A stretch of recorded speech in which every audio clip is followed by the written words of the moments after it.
In January of last year, 2025, we lost director David Lynch, the man who gave us films like Eraserhead, Dune, as well as the cult classic TV series of Twin Peaks, plus Blue Velvet, which I'll be talking about later in the year, and all sorts of other films, as well as this film. Though its anniversary is until next year, but I'm gonna get it out of the way. What happens when a tormented jazz musician finds himself lost in an enigmatic story involving murder, surveillance, gangsters, doppelgangers, and impossible transformation inside a prison cell? Easy. You've got this film right here. Here's my review of David Lynch's Lost Highway. Big D's Entertainment Rankings and Reviews.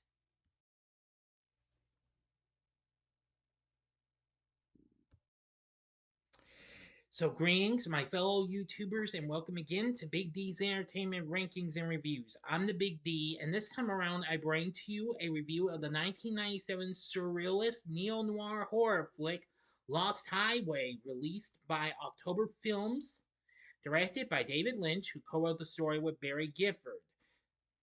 The film stars Bill Pullman, Patricia Arquette, and Balthazar Getty, as well as Robert Blake, excuse me, I got tongue tied, Jack Nance, and Richard Pryor in their final film roles. I completely forgot he was in this, but it's been a long time since I last saw this. But I decided I'm gonna go ahead and get this out of the way and review it, just because it was actually the first film of Mr. Lynch's I ever saw. Yeah, you better believe it.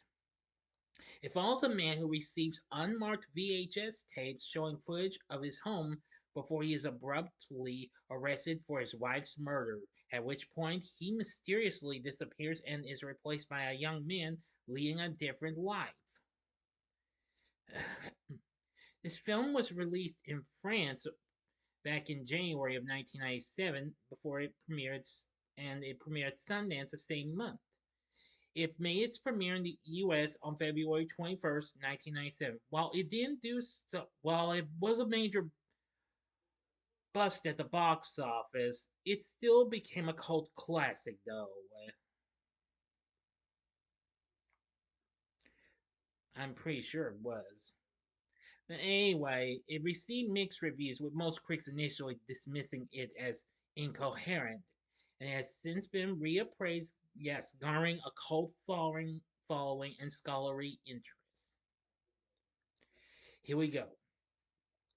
Saxophonist Fred Madison receives a cryptic message on his intercom in the Hollywood Hills informing him that Dick Laurent is dead. Moments later, he hears tires screeching and sirens racing past his house. The next morning, his wife Renee finds a VHS tape on their porch that shows eerie footage of their house. That night, Fred struggles to have sex with Renee and confesses that he had a dream about her being attacked. As he looks at her, he briefly sees the face of a pale old man. The following day, another tape arrives, this time showing footage of Fred and Renee sleeping in bed. They call the police, but the detectives offer little help.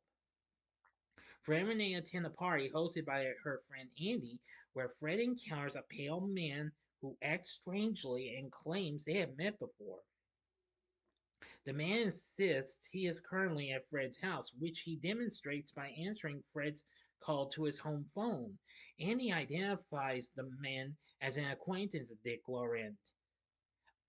Unnerved, Fred leaves the party with Renee. The next morning, a new tape arrives that shows Fred standing over Renee's dismembered body. Fred is arrested and sentenced to death for her murder. On death row, Fred experiences intense headaches and visions of the pale man in a burning cabin in the desert before being enveloped in light. The prison guards check on him only to discover that he has inexplicably been replaced by Pete Dayton, a young auto mechanic from Van Nuys. Pete, seemingly unaware of how he ended up there, is released to his parents but remains under surveillance by detectives. Pete returns to work where his gangster client, Mr. A, visits for car repairs. Mr. A takes Pete on a drive and violently assaults a man for tailgating. The next day, Mr. A arrives at the garage with his mistress, Alice Wakefield, who resembles Renee.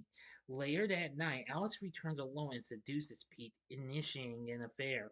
Alice grows fearful that Mr. A suspects them and devises a plan to rob Andy and flee town. Meanwhile, Pete's girlfriend, Sheila, discovers the affair and leaves him. Pete later receives a disturbing call from Mr. Eddie and the Pale Man, which pushes him to agree to Alice's plan. Pete confronts Andy at his house, but Andy dies after falling headfirst into a glass table. Pete discovers a photograph of Dick, Andy, Alice, and Renee together, which causes his nose to bleed. Disoriented, he retreats to the bathroom to find but finds himself wandering the hallways of a hotel instead.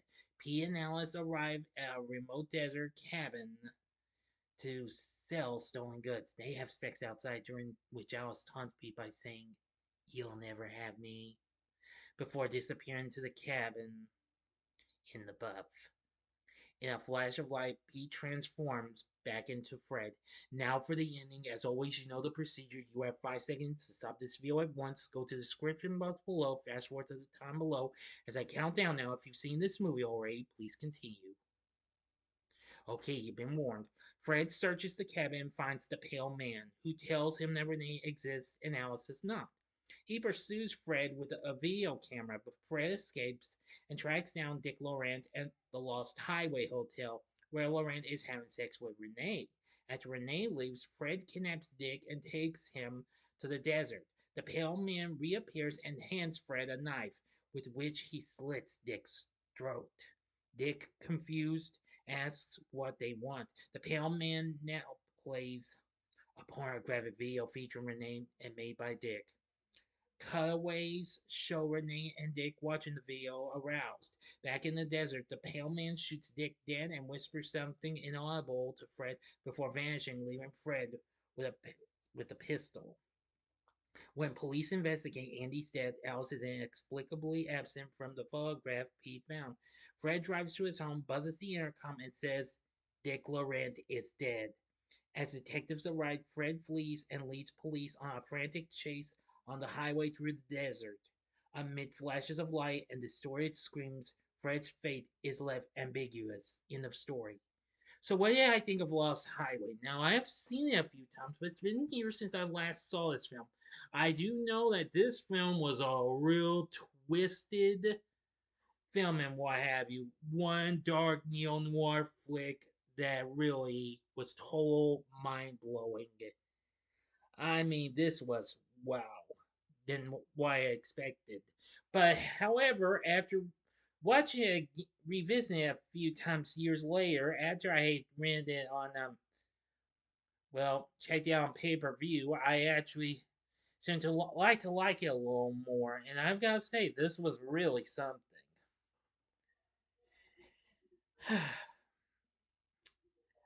I had to say that I enjoyed for what it had to offer. Although the film is generally classified as a surrealist neo-noir horror flick, the film borrows elements from other genres, including German expressionism and French New Wave. The term psychological thriller has also been used to describe its narrative elements. That's understandable, and the film's screenplay refers to it as a 21st century noir horror. Still, I have to say this is, not bad. Upon its release, this film bombed at the box office. It failed to only make $3.8 million on its $15 million budget. But anyway, upon release, the film got mixed reviews. Siskel and Ebert were impressed, gave it 2 thumbs down, which Lynch would later tout as 2 more great reasons to. Yeah, let me rephrase that in my things. 2 more great reasons to see the film. Ebert argued that Lynch effectively puts images on the screen and uses a strong soundtrack to create mood, but that the film does not make sense and that is about design, not cinema.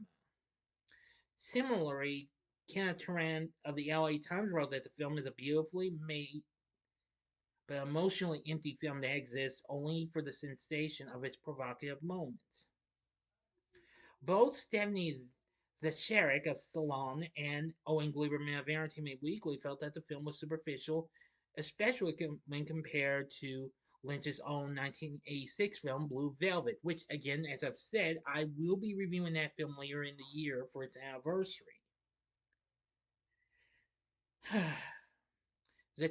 Zacharik felt that Lynch had traded some of his disturbing originality for noir formula and sticky weirdness, while Gleiberman compared the film's sex scenes to those of mediocre Hollywood thrillers.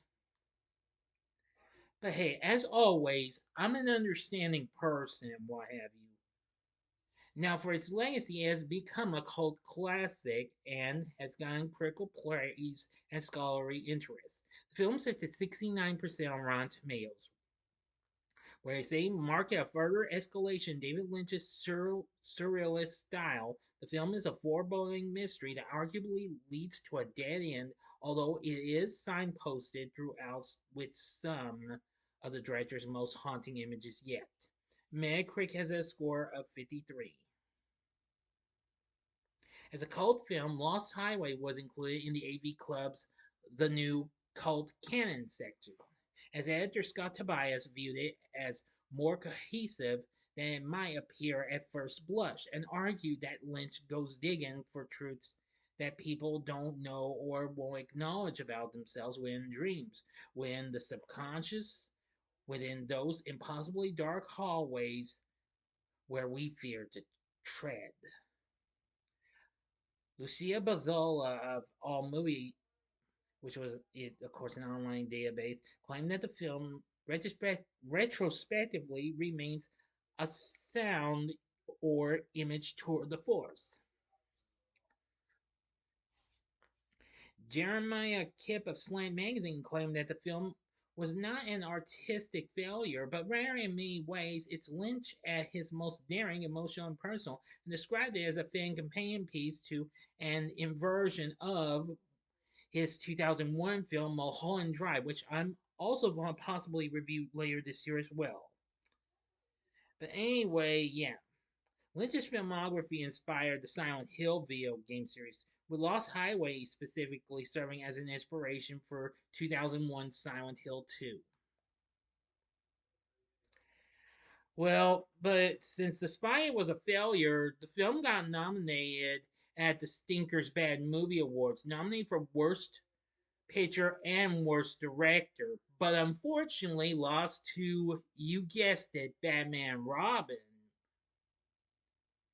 Now, in 2003, the film was later adapted as an opera by the Austrian composer Olga Neuwirth, which that sounds like something. Anyway, and it's the first of three Lynch films set in LA. Mulholland Drive followed, and his final film, which was 2006's Inland Empire. Now I will say it is kind of mysterious and twisted and well kind of and absolutely mind blowing in various parts that might leave you baffled and what have you. But one good thing I did like was the score for the film, composed by Angelo Badalamenti, but also of well, it's kind of hard to explain, but hmm. Oh yes. While its soundtrack, however, was produced by Trent Reznor of Nine Inch Nails long before he contributed to, well, some of Pixar's the recent family films for Disney and Pixar. Yeah, as Nine Inch Nails contributed their little number called "The Perfect Drug" to the soundtrack, which I actually have the soundtrack to that. Plus, it had Marilyn Manson, David Bowie, Rammstein, and the Smashing Pumpkins as well throughout the soundtrack. But anyway, yes. Lost Highway, I feel like is a very underrated film and what have you, but since it later became a cult classic, it has been released on physical media, more recently by the Criterion Collection. Just over 3 years ago, it was released on 4K Blu ray by the Criterion Collection. So, anyway, after it was released by Kino Lorber back in 2019 on Blu ray, well, on standard Blu ray. But for years, it was never released on physical media. Well, it might have, but in 2008, it finally got released on DVD by Universal. Like they actually acquired the rights to some of the films by October Films, which of course was a short-lived independent film studio where it was sold to the USA networks. Now, apparently, from the looks of this, I'm trying to look. This was actually one of the only films of theirs I ever saw. As a matter of fact, yes. Well, no. Well, now I did see a few other films they did. Maybe not so many and what have you. Only other films they released that I did see of theirs were The Apostle from 1998 and The Muse from 1999. Those are the only films from that studio I've ever seen. But now, of course, I seem to think that this film is under license by Universal through Focus Features. So, anyway, I think Lost Highway is a pretty underrated film, but really intensifying with its mind blowing moments and what have you. For its cast, we have Bill Pullman as Fred. I've got to give him credit. He did good. Patricia Arquette took on the roles of both Renee and Alice. I gotta say, incredible. Balthazar Gay played Pete. Good. Robert Blake played the mystery man. Good. Robert Loggia as Mr. A, aka Dick Laurent. Good. Let's see. There's Natasha Gregson Wagner as Sheila. And let's see. Richard Pryor in one of his final performances as Arnie. Jack Nance as Phil. There's also appearances. There's also Gary Busey, Eve and Marilyn Manson, and Twiggy Ramirez. Heck, there's even Playboy playmate Lisa Boyle appearing in this. So anyway, it's got a pretty good cast and what have you. So Lost Highway, like I said, while it's may not have been that big back in the day, but it has become a cult classic to this very day. Would I recommend it? Well, I'd say sure, go ahead. I mean, if you're into some real neo-noir flicks, then I'd say Lost Highway's worth looking into. And this is pretty good since this was one of the first David Lynch films I ever saw.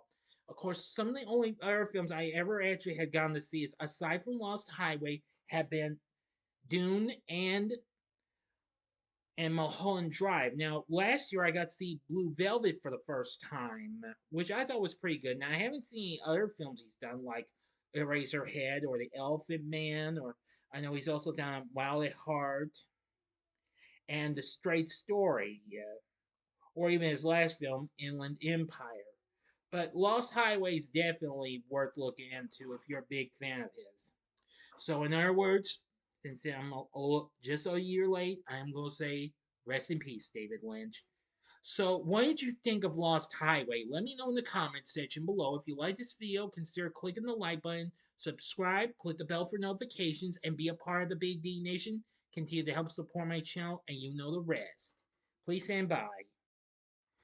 Okay, sorry about that. Now, join me next time when I give you my February schedule. If I can ever find any more things to fix up for it, I'm still overdue because I'm still not over this blooming cold weather bit that's affected my week since last weekend.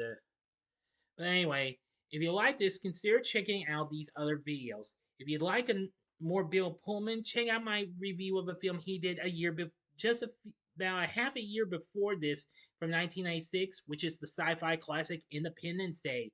If you'd like more David Lynch, check out my review of the original Dune from 1984. Or if you'd like another film with lots of tons of stuff like what you could get But in a bigger way, check out my spoiler free review of the recent hit from Paul Thomas Anderson in my spoiler free review of One Battle After Another from last year in 2025. And the bottom right hand corner is the button you can click to subscribe. If you like rankings and reviews on movies, TV, music, video games, etc., then I'm your guy.